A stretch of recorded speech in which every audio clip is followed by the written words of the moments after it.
Mesdames, Messieurs, recevez nos salutations les plus distinguées et bienvenue chez Soft Learnings. Nous poursuivons notre aventure dans le cadre de la conception d'une feuille de calcul vouée au dimensionnement de linteaux métalliques employés dans les travaux de réhabilitation. Et ceux-ci sont généralement disposés au-dessus des ouvertures. C'est justement le cas que nous traitons. Même s'il est vrai qu'on peut en employer dans d'autres situations en guise de renfort, par exemple sous un plancher. Et là, nous traitons spécifiquement le cas de linteaux métalliques employés au-dessus des ouvertures, destinés justement à reprendre les charges qui proviennent du mur ou bien des planchers. Nous sommes rendus ainsi à la vidéo 24. Et dans la précédente vidéo, nous avions procédé à la vérification de notre profilé, plutôt de nos profilés, via les formules que nous avions déjà intégrées à la feuille de calcul. Alors, pour la vidéo actuelle, il s'agira de passer au logiciel Robot Structure Analysis afin de procéder également à cette vérification pour pouvoir faire une comparaison avec ce que nous avons obtenu depuis notre feuille de calcul Excel. Sur ce, bonne suite de formation.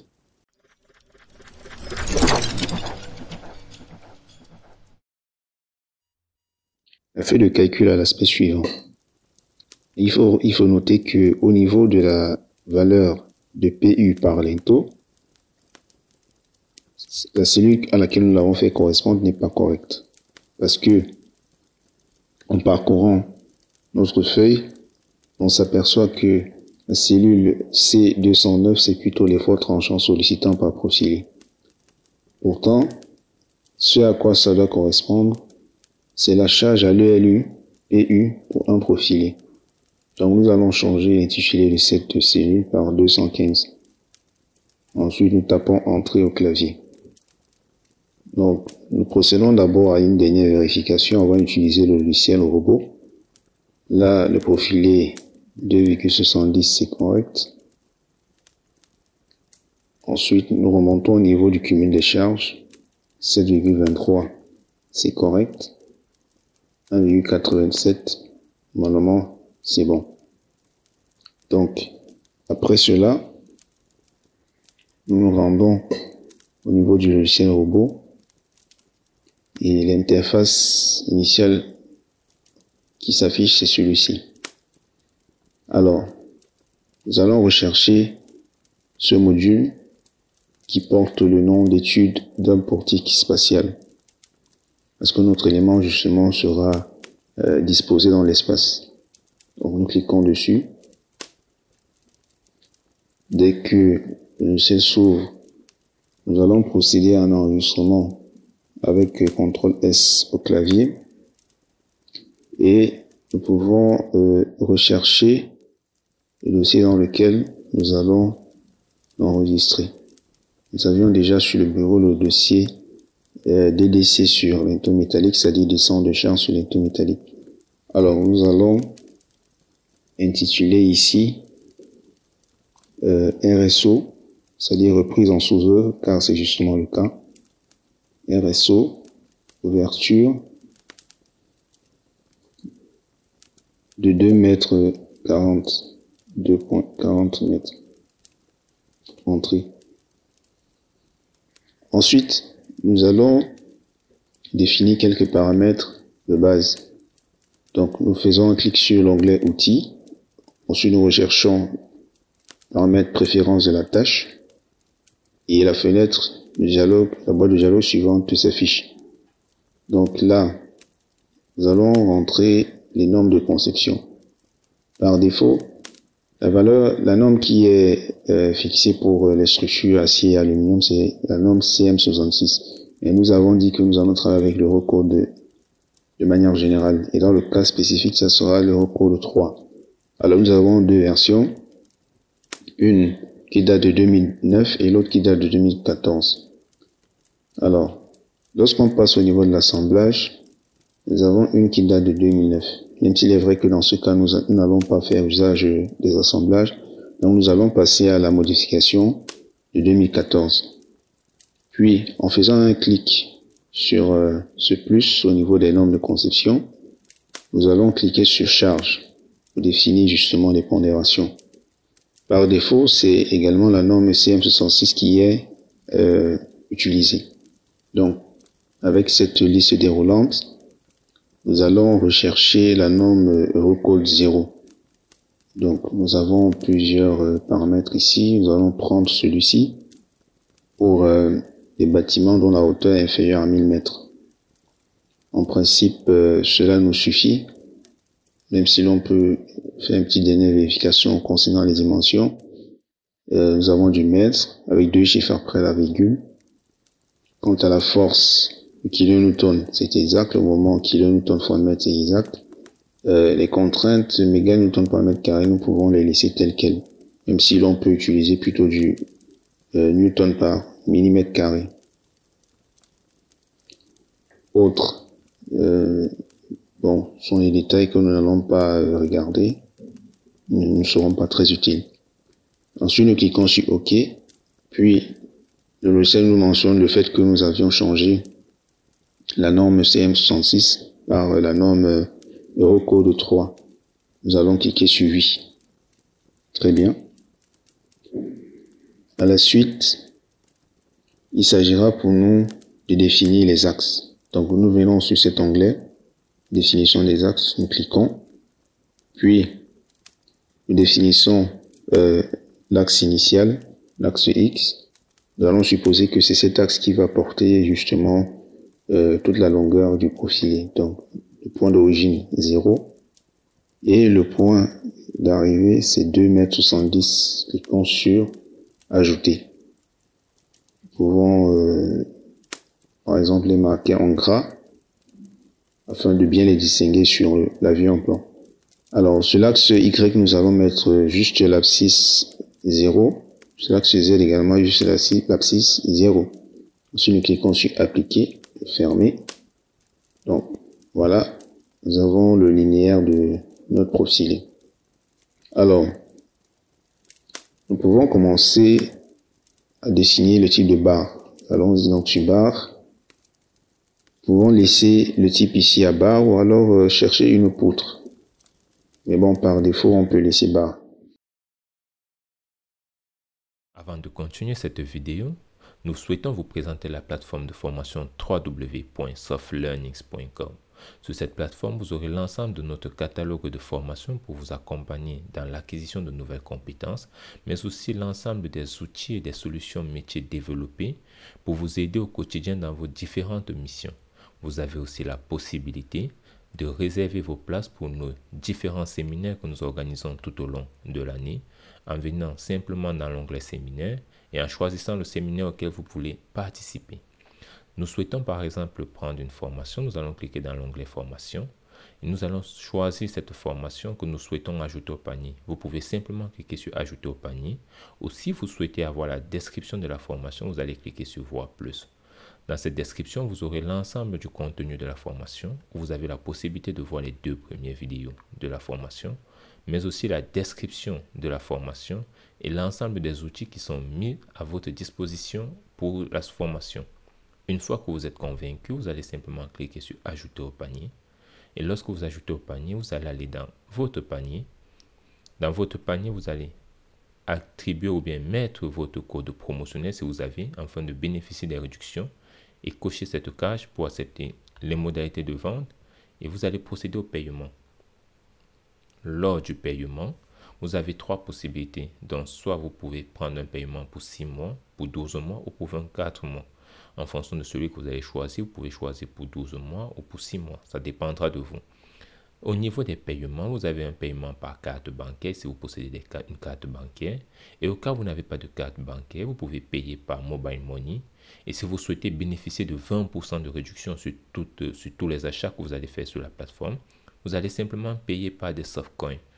Comment faire pour recharger votre compte de softcoin? Vous allez simplement venir dans l'onglet softcoin à ce niveau. Et lorsque vous arrivez sur cet onglet, vous pouvez sélectionner votre recharge ou entrer une recharge personnalisée à ce niveau. Nous allons simplement choisir que nous voulons recharger de 140 €. Vous allez cliquer sur recharger.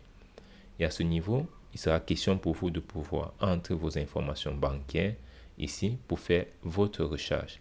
Une fois que la recharge est faite, vous allez revenir dans votre compte pour voir où se situe le reliquat ou bien votre compte de coins. C'est dans votre compte personnel, mes coins, et vous avez l'ensemble des coins qui vous est attribué ou bien que vous avez acheté.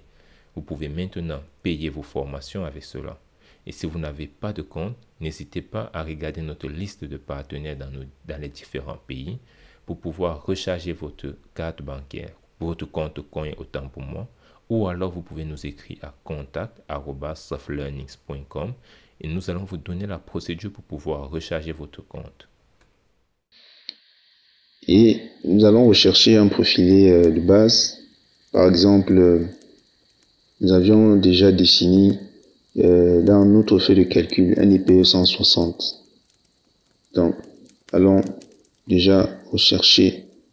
Si l'on clique ici, il n'y a pas de... Bon, en principe, il y a déjà un IPE 160. Mais si vous ne le trouvez pas, si c'est votre première utilisation, voici comment procéder. Vous allez cliquer juste à cet endroit. Ensuite, sur France. Puis, au niveau de la famille, vous cherchez les IPE. Donc, vous avez IPE 80, c'est la première valeur. Cliquez sur ajouter. Puis IPE 160, cliquez sur ajouter. Normalement, nous l'avons déjà dans la liste. Donc, il y a un message qui devrait, voilà. Le même profil existe déjà, non, c'est les mêmes. Cliquez sur fermer. Donc, nous allons partir sur la base de notre IPE 160. Cliquons dessus. Et nous disposons deux extrémités, voilà. Et ça, c'est la vue en plan. Nous pouvons activer la vue des profilés. C'est également la vue en plan et la vue en 3D. Elle nous donne ceci. Faisons un clic gauche dessus et venons voir un petit peu les paramètres de notre profilé, précisément le matériau. Voilà, nous recherchons ici la résistance, en fait la limite élastique caractéristique. Ici, c'est défini à 235, mais nous n'allons pas travailler avec cette valeur. Nous allons travailler avec 275 mégapascal. Donc, nous revenons au niveau de l'onglet outils, nous cliquons sur préférence de la tâche. Et au niveau des normes de conception, plutôt des matériaux, venons à cet endroit, cliquons sur modifier. Et là, c'est caractéristique qui est activé. Nous allons d'abord changer à calcul. Ensuite, nous cliquons sur OK. Puis sur OK. Et normalement, quand nous revenons, c'est effectivement cette valeur qui est validée 275. Mais c'est pas tout à fait cela, parce que nous voulons en faire une valeur caractéristique. Sinon, au moment de lancer les calculs, le logiciel va nous afficher un message d'erreur nous disant que la valeur qui a été prise, c'est pas la valeur caractéristique. Donc, nous validons une fois de plus caractéristique, cliquons sur OK, puis sur OK, et la valeur reste telle qu'elle. C'est bon. À la suite, nous allons appliquer les appuis. Donc, on va désactiver d'abord les croquis des profilés. Nous avons dit que nous travaillons dans le cas d'encastrement. Donc, faisons un clic sur encastrement. Et là, nous appliquons aux deux extrémités. Fermer, c'est bon. La prochaine étape va consister à définir les charges. Alors, nous aurons ici les charges permanentes et les charges d'exploitation. Par défaut, nous avons ce nom en fait attribué aux charges, mais pour faire simple, pour nous retrouver, nous allons appeler ceci poids propre, parce que le logiciel va justement tenir compte du poids propre de l'élément. Quand nous cliquons sur ajouter, nous apercevons qu'une ligne rouge apparaît, comme pour dire que le poids propre est activé. Alors, la prochaine charge permanente que nous prenons en considération, c'est les charges permanentes de type G. Nous allons simplement taper G, puis cliquons sur ajouter, puis nous passons aux charges d'exploitation. Alors, il y en a plusieurs catégories, et comme nous sommes dans le cadre d'un bâtiment, nous allons choisir la catégorie A. Ensuite, nous allons changer cette lettre par Q pour les charges d'exploitation. Cliquons sur ajouter, puis nous cliquons sur fermer. Alors, quand vous venez au niveau de cette barre, vous pourrez constater que par défaut, c'est la dernière charge paramétrée qui qui est activé. Il faut donc entrer sa valeur. Afin d'entrer sa valeur, retournons à notre feuille de calcul Excel. Nous avons 1,87 kN et 7,23 kN pour la charge G. Retour sur le fichier robot. Donc, nous venons sur cette icône définir charge, cliquons, clic gauche. Nous allons sur l'onglet barre. Nous recherchons ceci, charge uniforme. Et nous recherchons l'abscisse Z, parce que ça sera une charge gravitaire. Donc, nous avons dit 1,23, plutôt 1,87, voilà. Et nous n'allons pas oublier de mettre un signe négatif, parce que c'est une charge descendante d'après le repère. Donc, ça fait moins 1,87. Nous cliquons sur ajouter et nous appliquons à notre procédé. Vous pouvez vérifier la valeur de cette charge en cliquant sur description des valeurs de charge juste ici en bas. Voilà, c'est confirmé. Dans la même lancée, on peut changer directement et passer à la charge G. Cliquons sur charge uniforme, nous changeons la valeur par moins 7,23. Cliquons sur ajouter, nous appliquons. Voilà. Cliquons ensuite sur fermer. Donc les charges elles sont appliquées. Et là nous travaillons uniquement avec un profilé. Et vous pouvez constater que nous n'avons pas divisé cette valeur par deux. Nous avons pris toute la charge qui va s'appliquer sur toute la largeur de notre ouverture. Ce sera d'abord pour une première vérification. Allons donc sur l'onglet chargement. Faisons une petite vérification au niveau des combinaisons automatiques. Faisons un clic. C'est juste pour voir et nous assurer que les pondérations vont être effectuées selon la norme Eurocode 1, la version de 2011. C'est bon. Ensuite, revenons à l'onglet chargement. Nous allons sur combinaison manuelle. Puis nous pouvons redéfinir ici par ELU de manière à ce que nous ne soyons pas perdus au moment de procéder à d'autres vérifications. Donc l'ELU il est là. Nous allons envoyer toutes ces charges vers la droite avec le coefficient respectif. Puis nous cliquons sur appliquer. Après nous définissons une nouvelle combinaison. Nous allons appeler ELS. Cliquons sur OK.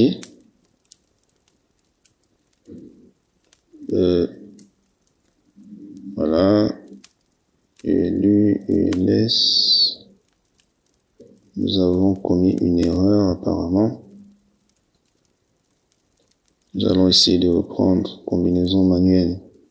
ELU, c'est bon. Nouvelle.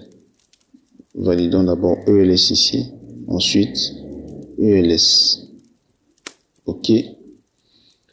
Nous allons sélectionner uniquement les premières charges, les trois premières charges, avec le coefficient 1. Appliquer, fermer.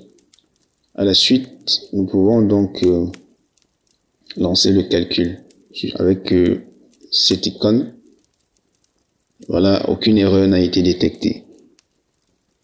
Dès que cette étape est franchie, venons juste ici, nous cliquons sur la liste déroulante, nous allons sur dimensionnement acier, puis sur dimensionnement acier/aluminium. Et là, nous pouvons redéfinir notre procédé, nous allons l'appeler RSO, ouverture de 2,40 m. Voilà. Nous allons sélectionner avec CTRL A, puis CTRL C pour copier car nous allons devoir définir les paramètres. Cliquons donc sur paramètres. Ici, nous changeons. Nous allons coller juste ce que nous avons copié tout à l'heure. Voilà. Au niveau des longueurs là-bas, LY, nous allons choisir les longueurs réelles. Puis, nous allons activer le flambement par torsion qui devra être vérifié. Le paramètre de déversement également. Et nous allons choisir le point d'application, la charge comme étant l'aile, ou plutôt l'axe de notre procédé. Donc choisissons là, OK. Puis nous définissons certains paramètres de charge. Alors, la charge sera appliquée dans la direction Z. Donc ici nous avons une poutre chargé uniformément et encastré. C'est celui-ci que nous sélectionnons, cliquons OK. Quant à MY, nous laissons le logiciel s'en charger. Nous n'avons pas de profilé en tube. Nous décochons ceci. Cliquons ensuite sur OK. Puis nous venons un peu plus bas, nous allons sur le bouton Service et nous définissons justement les conditions de flèche. Par défaut, elles sont à 200, c'est bon. Ce sont les valeurs qui nous conviennent. Pour les placements des nœuds X et Y, nous laissons à 150. Un clic sur OK. Et normalement, c'est bon, nous allons sur Enregistrer. Et en sortant de cette barre de dialogue, vous devez cliquer également ici sur Enregistrer, puis sur OK. Donc le logiciel va entrer ce type de valeur dans sa base de données. Voilà. Et lorsque on aura besoin de l'utiliser à nouveau, il va retrouver directement cet intitulé. Donc ici, il faut définir les états limites. Malheureusement, le logiciel par défaut les a pris de 1 à 4. Par contre, c'est pas exactement ça. Donc nous venons ici, puis nous allons sur l'onglet Combinaison. ELU, c'est le premier cas, nous le choisissons. Voilà, c'est la combinaison 4. ELS, nous faisons pareil. Onglet Combinaison. Cliquons sur la 5e. L'envoyons vers le haut. Cliquons sur Fermer. Puis, il faut paramétrer les valeurs qui vont être prises pour considérer la flèche. Donc, nous activons déjà ceci. Et nous allons prendre le cas le plus défavorable qui est l'ULU. À ce niveau, vous pouvez définir le nombre de points de calcul. Par défaut, c'est 7. Vous pouvez laisser peut-être à 5 ou 3. Ça dépend de vous. Lancement maximal, on le laisse à 210 après la norme. Ici, le logiciel mentionne bas composant la pièce non prise en compte, pardon. Bon, nous allons décocher ceci, même si le poids de l'élément n'est pas très important par rapport à la charge qu'il reçoit. Et pour ce qui est du reste, nous allons laisser tel quel. Cliquons sur OK, puis nous cliquons aussi sur OK, là nous lançons le calcul. Alors, voilà les résultats obtenus. Nous avons un ratio de 0,24, c'est-à-dire que le profilé travaille à 24%. 24%, et c'est satisfaisant. Même s'il est vrai que l'on peut optimiser. On peut optimiser notre profilé et chercher un profilé de section inférieure, par exemple du IPE 140, voire du IPE 80 qui est opposant à la moitié de celui-ci, et voir, vérifier donc si cela passe. Donc déjà nous pouvons constater que notre profilé il est vérifié. Et de la même manière, nous pouvons revenir à notre feuille de calcul Excel pour changer le nombre de profilés. Donc, nous avons là mentionné le nombre 1. Nous tapons plutôt le nombre 2, pardon, nous tapons 1. Et en principe, les valeurs de la charge PU vont changer. Voilà, on passe à 12,57. Très bien. Donc, le profilé, il est vérifié. Mais vous pouvez, comme nous l'avons dit, changer dans le but d'optimiser. Tenant compte, par exemple, du coût de votre profilé ou encore de la hauteur sur plafond qui sera disponible selon le projet. Car effectivement, il peut y avoir ce genre de contraintes qui nécessitent le raccourcissement de notre profilé. Et là, on peut se retrouver dans train de réduire la hauteur et on peut passer à l'utilisation de deux profilés juxtaposés.